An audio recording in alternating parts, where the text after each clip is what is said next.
Yo, what is good, guys? We are back. I know I've been gone for a little minute now, but the NBA season is starting next week, bro. Starting, so we really got to lock in, man. NBA season starting next week. So today I got you with my predictions for all the NBA awards, all the 7 major ones, like MVP, Rookie of the Year, DPOY, Most Improved Player, Clutch Player, Sixth Man of the Year, Coach of the Year. You know what I mean? We got the top 7 here. I got y'all. Again, these are just my opinions, but my opinions is usually right. So let's get into it, man. Let's get into it. So for the first award, we got the MVP of the league. Last year, obviously, Shea was the one to win it. It was between him and Jokic. Shea had the great season. Number 1 team in the league. Number 1 in the West. When that Thunder team was an all-time team, Shea took a butt. It was already close. So this year, I do have Nikola Jokic coming back and getting his 4th MVP. I know it sounds crazy. 4 MVPs for someone like Jokic. I mean, that's not crazy to me. He's already a top 20 player of all time. Last season, he just had a historic season. First ever player to be top 3 in points, rebounds, assists, and he was number 2, tied for 2 in steals. Yeah, I think this Nuggets team will be better than they were last season. They added Bruce Brown, who they had for a championship run. They got rid of MPJ and replaced him with Cam Johnson. And Jokic has been playing the best basketball of his career. I do think now, 2025, 2026, I think Jokic got the MVP. And I forgot to tell y'all, for these awards, I'm also going to give you a dark horse. Someone who I think has a small chance of making it, but he's not a high probability, but I think he got a small chance. And for the dark horse MVP, I got the one and only P5 right behind me, Paolo Banchero. Obviously the Magic added Desmond Bane this season, got rid of KCP and Cole Anthony. They got Noah Penda, and they got Jace Richardson in the draft. From what I've seen from his team, I think fully healthy, finally gonna have Magic. Probably gonna have Paulo, Franz, Suggs all playing together. You add Desmond Bane into that. Wendell Carter Jr. looks much better than he did look last season. I think the Magic have a high chance, especially with how the East is looking. I think the Magic have a high chance of being a top 3, top 2 seed in the East. And if that happens, I think I can see the voters trying to give, the voters love a narrative, man. So I can see them giving it to Paolo, especially if the Magic are that good. But I think him trying to get it over Jokic will be hard. Obviously, I think for me, the thing Nuggets going to be a top 3 seed as well. And I think Jokic going to put out these world numbers. And obviously, he didn't win it last year, and we always know how that plays into it. So Paolo is my dark horse, but Jokic is my number 1, who I think is going to win MVP. Next, we got DPOY. Last season, Evan Mobley of the Cavs won it. It was a little not controversial, but for most of the season, Victor Wembanyama was leading the race for it. And it looked like Wemby was going to win it before he did go out with his blood clots. And Evan Mobley took it. But this season, I think, fully healthy, I think Wemby's finally going to get this MVP. He should have got his rookie year. Should have got his second year. I think year 3, if he's healthy, I think he's a lock for it. For me, this was the easiest award for me to pick. I just think Wemby is the best defender in the world. I think he can keep getting better defensively. And there's really not much to say. We all know who Wemby is. 7'5", 7'6", mobile, can block shots, can steal. He can guard you. He can be in the paint guarding you at 3-point line, man. He's just that guy. But for my dark horse, I got Cooper Flag. I know, rookie DPOY.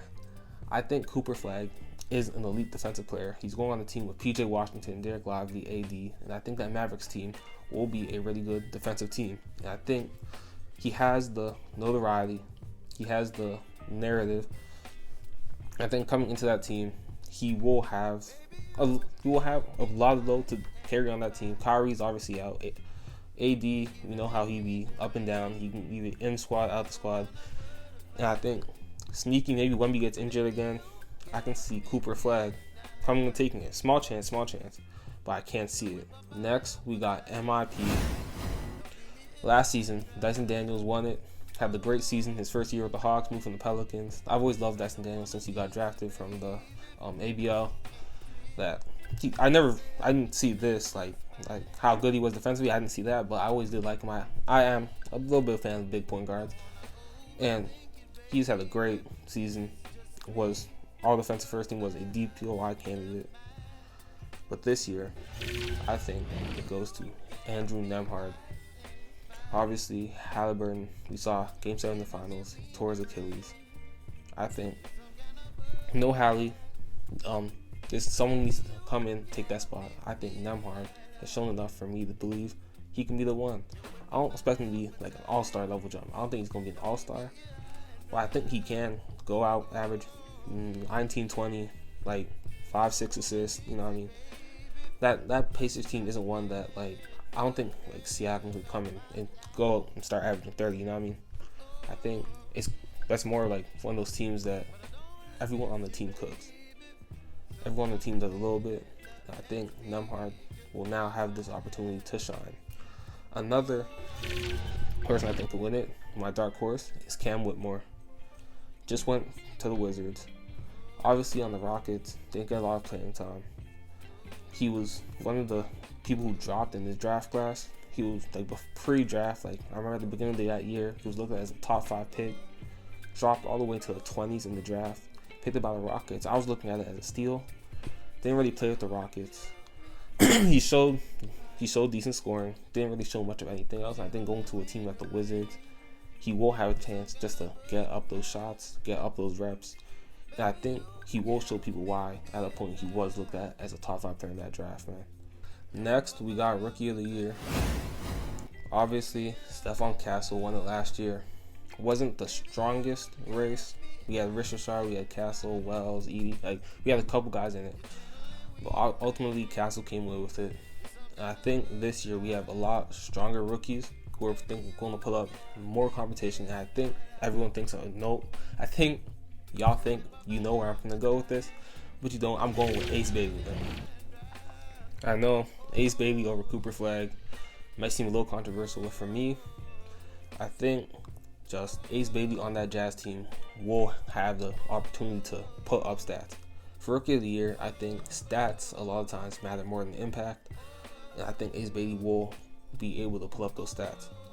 I think Cooper Flag will probably have a higher winning impact, but I think Ace Bailey, just from what I've seen from him on Rutgers, what I saw him in high school, and what I've seen from him in preseason, I think he is someone who will get up shots, and he's looked good.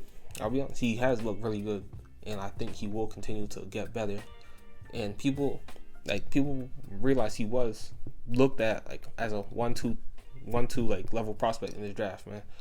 Like, obviously he had a bit down the year at Rutgers, and that's why he was looked at as the 3rd best prospect. But I think like he is just close to that, like just below that Cooper Flag level, just on that Dylan Harper level. Like, I think he is that level of talent. My dark horse is Jace Richardson of the Magic. Jace has looked great to me. Like, he fell to the draft in the 20s, I think mostly because of his size. Obviously, he's a 6'1" point guard, but he has looked polished, not a lot of turnovers, really efficient. He's hitting his threes. He's quick. I think on that Magic team, obviously Suggs is gonna miss some time. They might move Tyus Jones to the bench, and then Anthony Black hasn't looked like the starting point guard that you would want him to look like. And I think Chase can step in and be that spot, and he might even make a little bit of a Rookie of the Year run. Now we got 6 Man of the Year. Last year, obviously, Peyton Pritchard won it.